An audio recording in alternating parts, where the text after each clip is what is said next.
Pues mire, Bueno, esa sería la pregunta. sí, sería la pregunta que tiene. Es muy sencillo. La sociología no es más que una ciencia que estudia la interacción humana en la sociedad. Siempre que busques en la historia, en Dios Google, en todos los lugares donde la gente va siempre, pues siempre va a encontrar la misma historia hacia mediados del siglo XVI y XVII como la cuna y la fuerza de la sociología como disciplina. Pero la sociología ha existido siempre como inquietud de estudio al porqué de las cosas. Al porqué de las cosas en la convivencia. Si ustedes recuerdan, a Heródoto, estamos hablando de Grecia, estamos hablando de Roma, estamos hablando de los inicios de lo que conocemos nosotros como lo que podríamos decir nuestra historia. Es muy eurocéntrica, pero bueno. Allí ya Heródoto hablaba y decía, por ejemplo, que las sociedades que tienen muchas leyes son las que tienen mayor corrupción, son las más corruptas. Y si tú miras los términos que nosotros usamos para el ejercicio de vivir en sociedad, pues vienen de Grecia y vienen de Roma.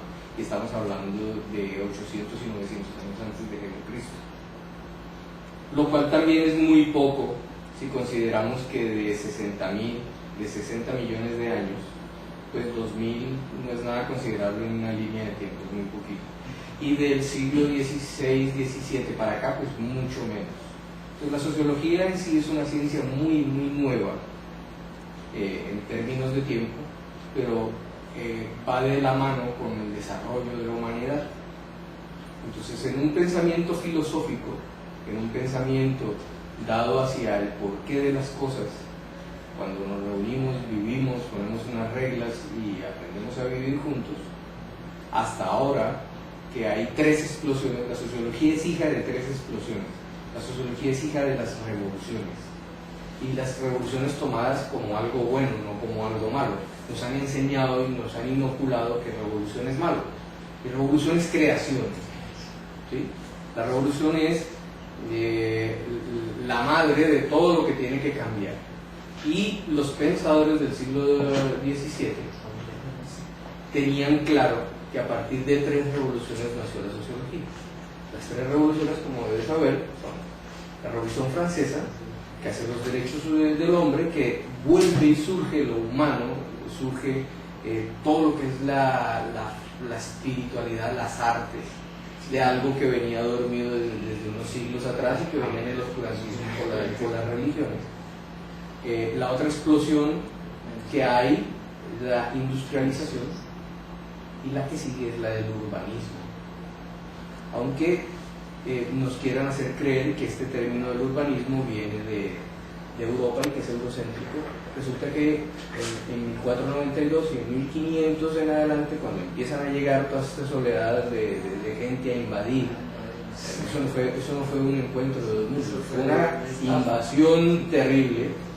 Encontraron aquí ciudades de más de 40.000 almas, cuando en Europa no habían ciudades así de grandes, y tenían acueductos, y tenían sistemas de cultivos de alimentos, y tenían clases sociales, tenían todo. Entonces ellos no encontraron una cantidad de gente ignorante, ellos encontraron astrónomos, matemáticos, encontraron gente formada sin la influencia de ellos. Entonces tenemos que la sociología como ciencia como tal aparece hacia 1700, más o menos, ya dándole una estructura, aunque positivista, de una ciencia. Porque acuérdate que nace allí también el método científico. Entonces es cuando se aplican fórmulas, formas de estudio y de análisis para hacer que los hechos sociales se conviertan en un fenómeno que se pueda estudiar. Entonces la sociología entra a estudiar intangibles, que es muy complicado. ¿Por qué se suicida la gente en una sociedad? ¿Sí? ¿Por qué la gente aprende que cuando esa cajita negra está en rojo no debe pasar? ¿Quién se inventó eso? ¿Por qué? ¿Para qué? Entonces hay una cantidad de cosas alrededor de lo que nos reúne para vivir, que hace que la sociología, y no es cualquiera que pueda aprender sociología, tiene que tener una visión que desarrolle, una forma especial de ver el mundo. El sociólogo no ve el mundo como lo ve todo el mundo. El sociólogo tiene, cuando tú te reúnes con otras disciplinas a hablar de sociología, mientras todos están hablando de algo, el sociólogo está viendo muchas cosas al tiempo. No solo lo económico, no solo está viéndole la fisonomía a la persona, está viéndole la parte estructural, está mirando su actuación, su léxico, su lenguaje, el medio en el que se mueve, cómo se desenvuelve, qué hace, quién pasó, qué está pasando alrededor. Todo eso lo está mirando al tiempo. Y está siempre con su cuaderno de notas, con su libreta de notas, está tomando todos esos apuntes y haciendo algo que me ha parecido fenomenal, y ojalá todos los sociólogos puedan conocerlos y trabajar, que son los mapas mentales, excelentes para el trabajo nuestro. Un recuento así como rápido, inmediato de lo que podría ser, es así. Ahora, en América, a partir de la Segunda Guerra Mundial, son los alemanes los que más desarrollan al lado de ya la cuna francesa la sociología.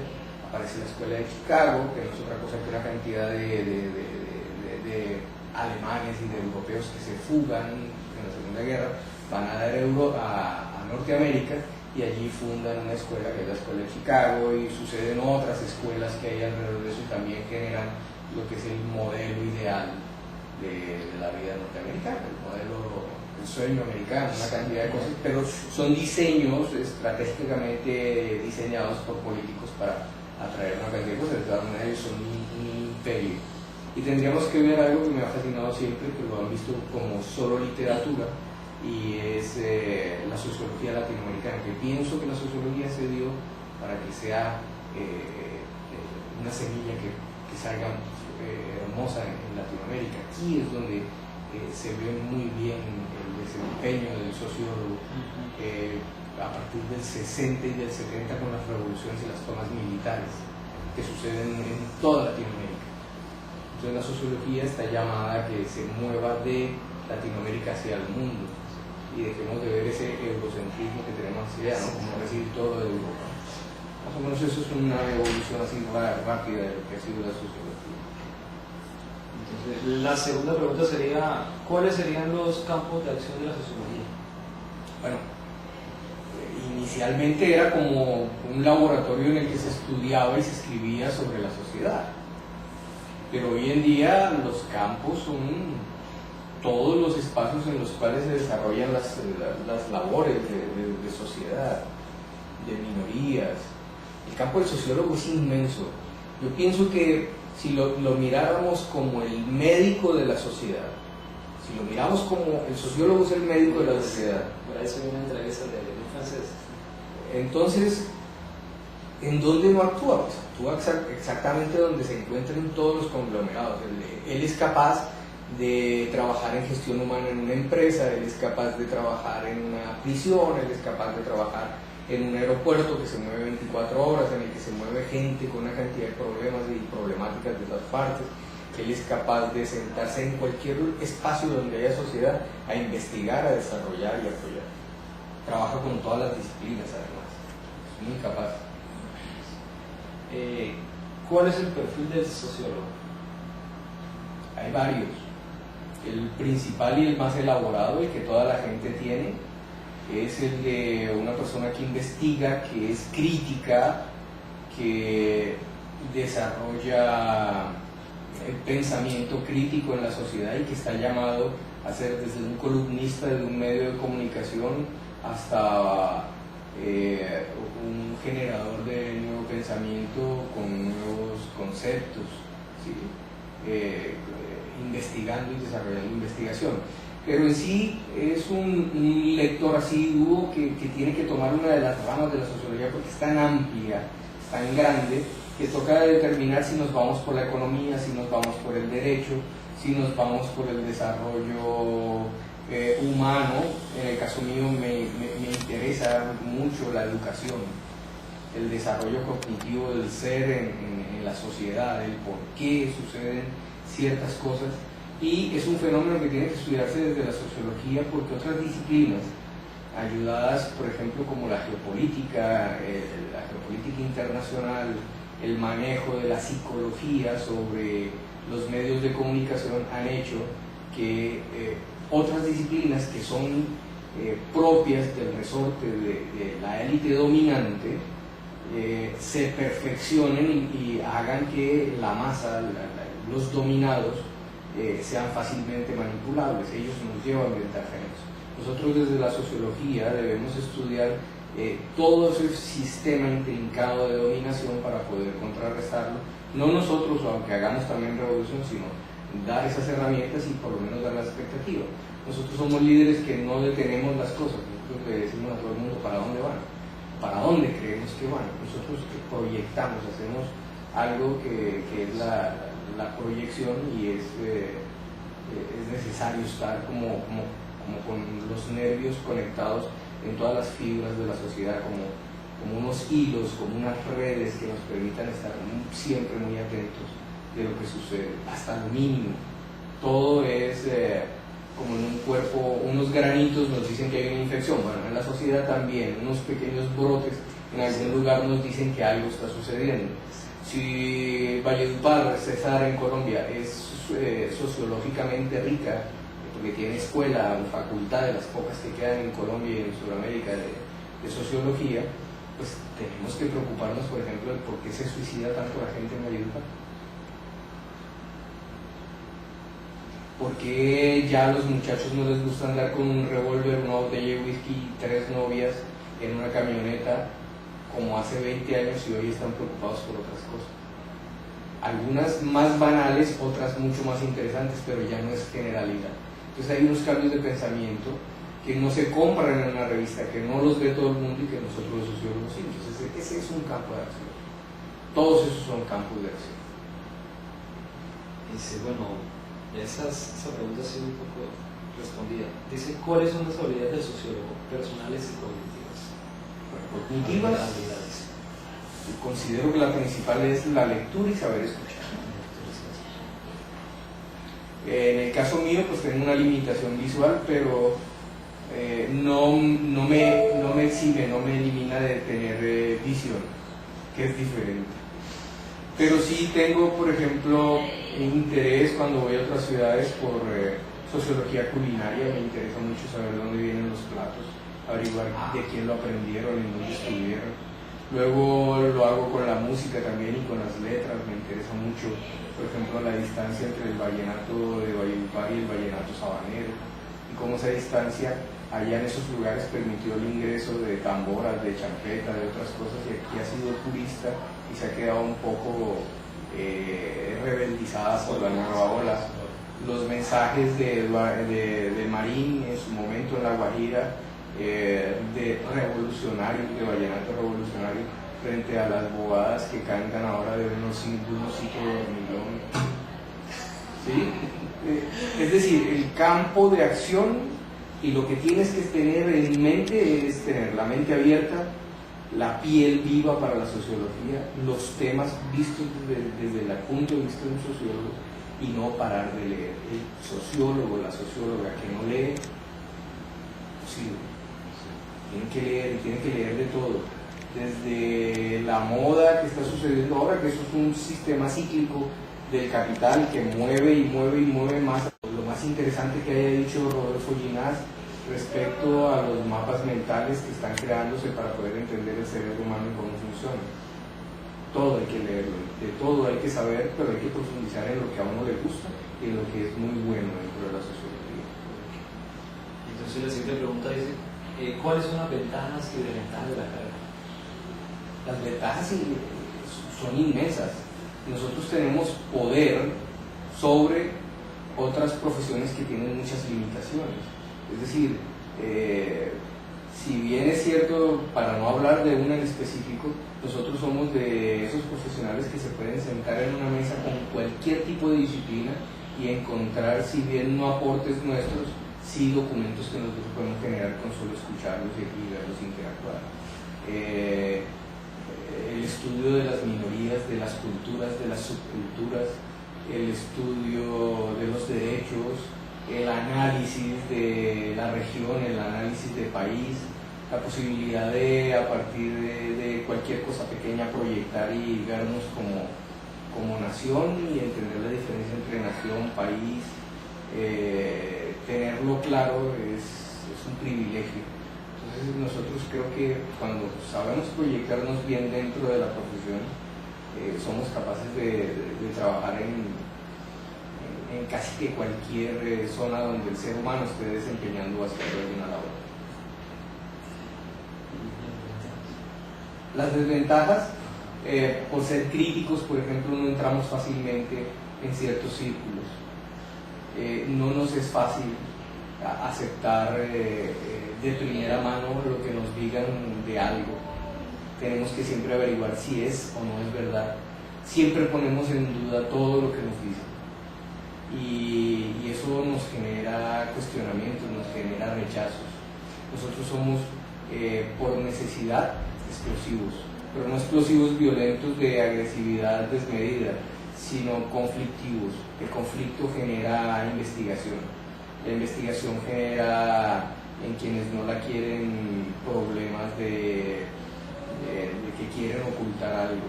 Y nosotros siempre estamos escudriñando más y profundizando más. Estamos metiéndonos en temas de los que nadie quiere hablar y a veces nuestras vidas también corren peligro. Es decir, hay desventajas desde el punto de vista de acción social. Sociedades como la nuestra no están preparadas muchas veces para lo que nosotros tenemos que decir, porque ya hay tanto estigma que hacen que no nos permitan ser libres. Entonces hay gente que te dice, no, de Dios no puedes hablar, de ese político no puedes hablar, de ese grupo armado no puedes hablar, de esa empresa multinacional no puedes hablar, ¿sí? Y nosotros sabemos que sí debemos, porque están dentro del proceso de investigación, por ejemplo. Entonces eso nos genera problemas y a veces nos trae unos conflictos tremendos. Eso es negativo desde mi punto de vista, ¿no? No somos aceptados fácilmente. ¿Cuál es la relación que existe entre la sociología y la política? Pues son hermanas y es profundo. Una es toda la normatividad, toda la forma en la que convenimos con estar juntos y vivir en una sociedad. Para poder convivir, para poder estar juntos, hacemos normas, dictamos leyes y ciertas costumbres generan esas normas, generan esas leyes. ¿Estamos de acuerdo hasta ahí? Quienes administran son personas que nosotros los buscamos para ponerlos a trabajar en lo que es la sociedad.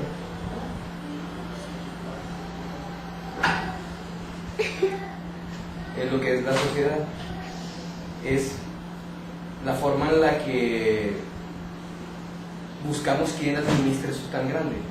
Lo dividimos en los poderes que ya conocemos, en los administrativos, en los legislativos, en los judiciales. Hay una parte administrativa que es la que todo el mundo quiere tener porque es la que trata de dominar, es la que cuantifica, es la que mueve el dinero, y esa es la que sobre todo en nuestra región a la gente le gusta mucho, que es ponerse como administradores. Pero debemos recordar y no perder el concepto de que ellos son empleados que nosotros elegimos para que administren lo nuestro, y no lo que ha venido sucediendo, y es que ellos nos usan para llegar de alguna forma, legitimar su posición en el Estado, su posición en los gobiernos, su forma de hacer la política, para poder mantenerse en ese pequeño grupo que es el de dominio. Y entonces aquí viene la dialéctica del poder, el dominado y el dominante, que casi siempre es una pequeña élite que aprendió mediante el estudio, que era lo que hablábamos antes, cómo sostenerse allí. Y si no tenemos una forma en la que la educación permita que esa inmensa mayoría de gente que está dominada aprenda a pensar y entienda que todo es de ellos, entonces vamos a seguir con una pequeña minoría muy bien formada, muy bien organizada, que siempre va a dominar a la mayoría, que está subyugada, que está arrodillada, que está usada, robada, usurpada, que le está pasando tantas cosas como las que ya hoy vemos en la sociedad. Entonces, gritar desde ese grupo inmenso de la sociedad que esto está haciéndose, tiene unas herramientas de esas élites, por ejemplo, los medios de comunicación, ciertas políticas, ciertas leyes que a leguas se notan, que están diseñadas para que esas inmensas mayorías sean sometidas y estas élites pequeñas sean incluso como unos super ciudadanos que pueden estar por encima de la ley, del bien, del mal, de todo. Y para esto nos someten por medio de los medios de comunicación, a través de la religión, a través de una cantidad de herramientas que tiene la élite para poder ejercer su dominio. Entonces, esa relación entre sociología y política tiene que obedecer a ciertas revoluciones que se dan y que nosotros estamos ahí con el ojo, ahí con el oído, ahí con el sentir para poderlas analizar y mirar, proyectarlas hacia dónde van, escribir sobre ellas y pues permanecer dentro de la gente haciendo la generación de pensamiento crítico. Eso es absolutamente necesario. Es una de las labores que tú decías, que por qué se vuelven peligrosas o desagradables o negativas. Es esa, de estar entre la masa, mirando con un pensamiento crítico qué es lo que está pasando y entenderlo y tratar de que los demás lo entiendan.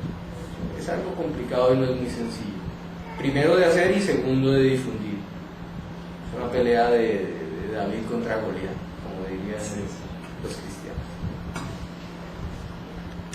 El sociólogo detecta una problemática en la sociedad.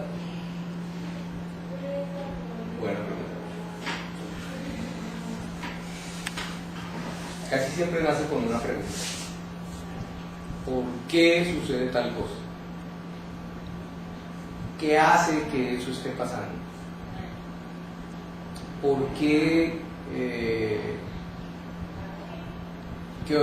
obedece o a qué factores obedece que ciertas cosas estén influyendo en la sociedad?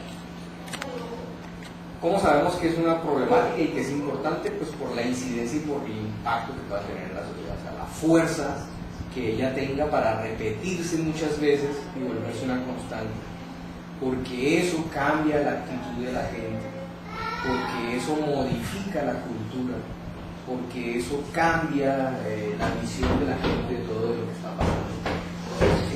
Ese poder que pueda tener el hecho social genera que nosotros digamos si es o no es importante, si es una problemática importante. Entonces, en ese orden de ideas lo que decimos es: obedece a una pregunta que se debe responder. ¿Cómo lo detecta el sociólogo? ¿Cómo se da cuenta que está en la sociedad y que está enfrentado a un hecho social, a un fenómeno? Pues la visión del sociólogo se la da en la que yo les comentaba antes, que no es común. Por ejemplo, la repetición esquina a esquina en pasar por ciertos barrios y ver que hay una venta de empanadas, una venta de sopa, una venta de empanadas, una venta de pan, de arepas, y mucha gente en eso, en el rebusque. Eso me dice muchas cosas. Eso no solo me dice que la gente sabe cocinar, eso también me dice que la gente está desesperada, que no tiene dinero, que está haciendo lo que puede para sobrevivir, que es una evolución primaria de las sociedades que tienden a conectarse para solucionar entre ellos pues, las necesidades básicas insatisfechas, que un Estado que no genera campos de desarrollo lo está llevando a eso, a que venda corbatas en Bogotá en una sombrilla puesta al revés. ¿Por qué en una sombrilla? Porque apenas las cierran, las corbatas quedan adentro y la policía no se las quita. Entonces estamos enfrentados a ver con los ojos todo, pero nos detenemos a ver el porqué, a bajarnos, a encontrar la fuente primaria. El sociólogo tiene que tener en esta uña un ganchito para sacarle todo a los demás, al taxista, el que se montó a hablar con la señora que está vendiendo las empanadas, el por qué, usted hace cuánto, quién las hace, de una forma muy suave, que no se dé cuenta que uno le está consiguiendo los datos, porque así como lo hace con esa persona, lo hace con otras 10 y saca una conclusión promedio de lo que puede estar sucediendo en el resto de la ciudad. Ahora, si nos movemos por los barrios de los denominados clase alta, estrato 5 y 6, nosotros no encontramos a un apellido tal, no sé qué, con una venta de empanadas en la puerta de la casa, ¿sí? Aunque tenga necesidad. pero a 2 cuadras donde vive el compadre de él, sí, y tal vez este va y le fía allá y le quita la empanada. Pero todo eso obedece a unos factores que están alrededor de un fenómeno. Entonces ahí ya nos damos cuenta que hay un hecho social, que obedece a la economía, que obedece a malas políticas, a malas administraciones, a la generación de puestos de trabajo insuficientes, a una cantidad de cosas que el sociólogo se da cuenta, detecta y empieza a analizar. ¿Quiénes comen ahí? ¿Por qué comen ahí? ¿A qué hora comen ahí? Si son empanadas, ¿por qué empanadas? ¿Por qué les gusta tanto la empanada aquí? ¿Cuál es la historia de la empanada? ¿De dónde viene la empanada?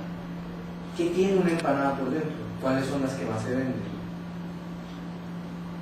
Y se da uno cuenta que una paisa que llegó mal montada por allá cerca del Colegio del Carmelo, después se subió a la 9ª y llevó eso a un nivel de empanada tal que la gente hacía fila para comprar los paquetes, y vinieron unos paisas con más plata y le compraron el negocio. Y la paisa se fue y salió de sus 2 o 3 años de problemática económica, y ese negocio prosperó a un nivel diferente. A otra señora que tú conoces en otro lugar con unas papas rellenas que lleva 20 años vendiéndolas iguales y no sale de su mesita y de su vitrina. Son problemáticas que tú vas anotando y que obedecen a un fenómeno y a un hecho social. Entonces tiene que ver mucho la política y todo lo que te he dicho. Entonces ahí confluye, ¿no? ¿Quiénes comen eso? ¿Por qué lo comen? ¿A qué hora lo comen? Y escribes tu ensayo respecto a todo lo que has encontrado. Y le aportas, por supuesto, lo que yo te comentaba sobre la personalidad, el lenguaje que tú le das para aportar a ese ensayo, a ese escrito, a esa investigación que estás haciendo. Si es etnometodológica, si es cuantitativa, de qué tipo es, cómo la ordenas, cuál es la pregunta que quieres despejar. Entonces casi siempre esos fenómenos obedecen a una pregunta que tú planteas y trabajas alrededor de esa pregunta para elaborarla, y una vez elaborada pues para responderla y despejar todas las dudas que nacen alrededor de ella. Más o menos ese es el método en el que funciona la investigación social y los hechos sociales, los fenómenos sociales.